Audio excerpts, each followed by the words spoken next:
Hi everyone, I'm Meenakshi and I welcome you all to Tathastu. And our today's topic is self-respect marriages. So recently Supreme Court overruled a Madras High Court judgment that advocates can't solemnize these self-respect marriages. So in this video we will be seeing what are self-respect marriages and what is the rationale behind them.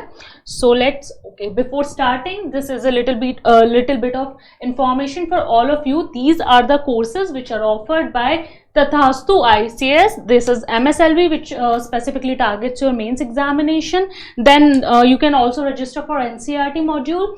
PSLV, which will target your prelims examination, will be launching really soon. And then there is philosophy optional by Tanu ma'am. So if your optional is philosophy, you can get yourself enrolled into this philosophy program. Now starting the video, context, I have already told you that the Supreme Court of India has recently ruled that self-respect marriages are valid under the Hindu Marriage Act of 1955, as well as the advocates can solemnize these kinds of marriages. So this is the context in which we will be discussing what are these self-respect marriages and what are the rationale behind these kind of marriages. So the Supreme Court has ruled that advocates, as I said, that advocates may perform or solemnize these marriages in their individual capacity as the couple's friend or relatives, but not professionally. So when two individuals get married and if their friend is advocate, then that advocate can solemnize these kind of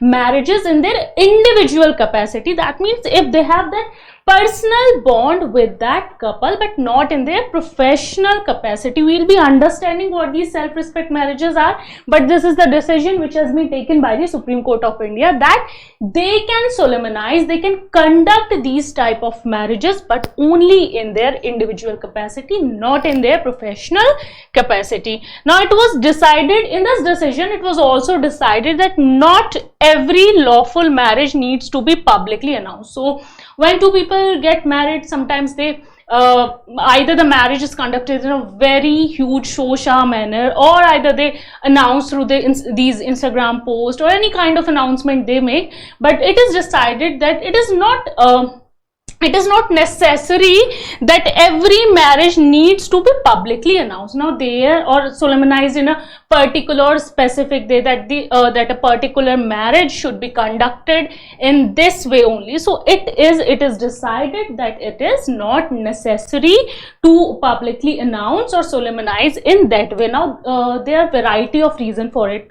For example, if the families of both the partners don't agree, then they don't announce that marriage. So there are a variety of reasons such as resistance from the families, and they may be the partners, the couple may be concerned for their safety. So this is one of the reasons why they may not announce their marriage, or they're not comfortable in announcing their marriage publicly, and they may decide, couple may decide without making a public announcement of their intention to wed. So it is up to them whether they want to publicly announce their marriage or whether they don't want to do it. Now there are in certain situation, executing a public proclamation can endanger their life or can be threatening to their lives, and also lead to forcible separation by the families of both the parties. So these are few reasons why the couple may hesitate to announce their marriage publicly. So it was decided that not every lawful marriage needs to be publicly announced because of these reasons, as we have seen. Now the top court, that is Supreme Court, has emphasized the value of freedom. So Supreme Court, while giving these decisions, has also realized that a partner should have the freedom, a person should have a freedom to choose their life partner, and authorized a Tamil Nadu statute. We will be learning about this Tamil Nadu statute. Please watch the video till the end. We will be discussing about it. That permitted weddings based on self-respect. So this is basically about this Tamil Nadu statute is basically about self-respect marriages, and these are all the decisions made by the Supreme Court. I hope they are clear to you.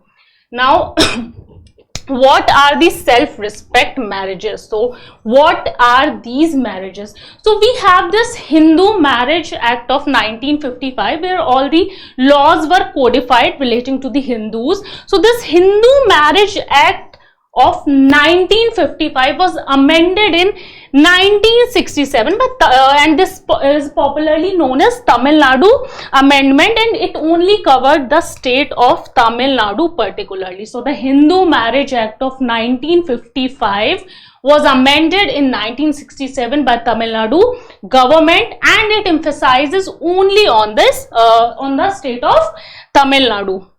And this order received a president assent in 1960, and therefore it became a law. And there was a section which was added to this Hindu Marriage Act. Hindu Marriage Act, as I said, it codifies all the laws related to the Hindus. So there was a section which was added known as Section 7A, and this modification, which came in 1967, this changed the Hindu Marriage Act of 1955.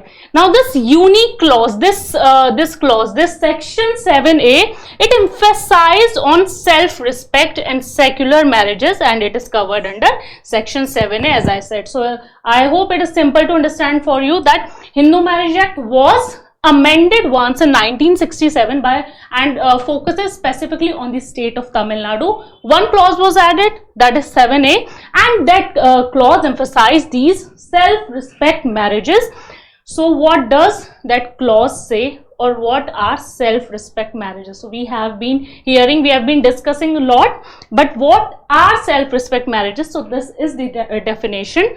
It is basically union of two Hindus, whether, now there are different names for it, whether called a Suya Marithai or Sirthi Rutha marriage. So there are different names for this marriage.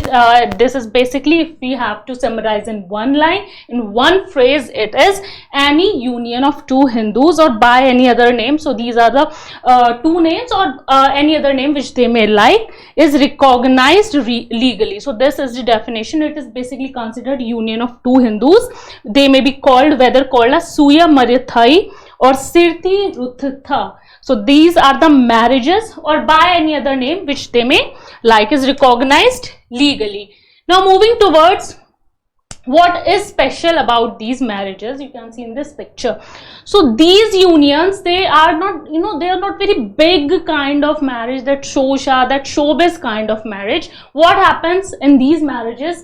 These unions are solemnized in presence of your family members or close friends or relatives, only whom you want to invite or you are interested in inviting. So these unions are solemnized in family members, in front of family members, friends or other people, with the parties declaring. Now these parties declare the bride and groom to be the husband and wife of each other, and in a language which is understood by both of them. So these unions are basically conducted in front of the family members, relatives or close friends whom the bride and groom may like to invite, and then these parties declare them as husband and wife, and in a language that is understood by both of them.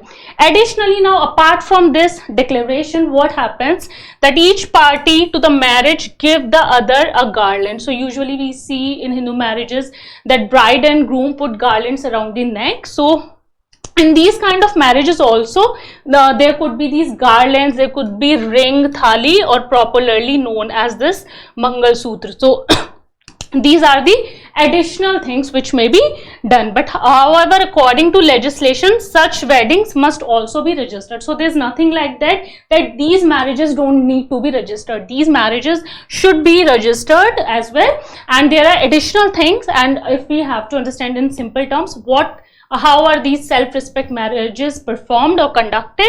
So it is solemnized in front of your family members, your relatives, friends whom you may like to invite. Now why so? What is the rationale behind this amendment, or why this amendment was introduced by the Tamil Nadu government? So if you have to understand, the idea is basic, to break this Brahmanical monopoly. So this was the reason why this was introduced. We will understand in this that the idea was to radically simplify wedding by shunning the need for mandatory Brahmin priest. So usually what we see in a Hindu wedding, that there is a Brahmin priest who conduct this Hindu rituals, who conduct this Hindu marriages. So the idea behind this rationale to introduce this amendment was, in simple words, to shun this need of Brahmin priest or the ceremony which is conducted by them. There are various ceremonies we see in a Hindu marriage. There is a holy fire, then there is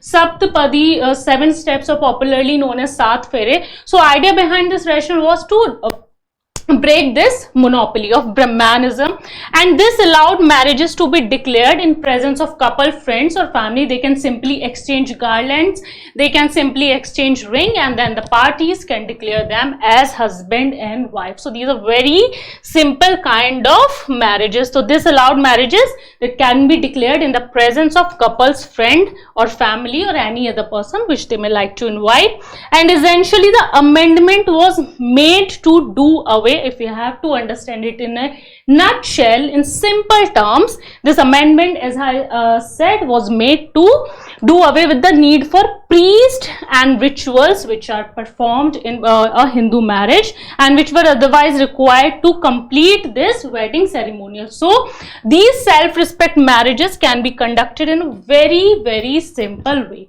So one more information about E.V. Ramaswamy, popularly known as Periyar. So this legislation 1961 was introduced during the government of C.N. Annadurai, who was a foremost follower of him, and he is Periyar, popularly known as Periyar E.V. Ramaswamy. And in 1925, before India got its independence, or we got our independence, so in 1925 he started a self-respect movement. It is written over here.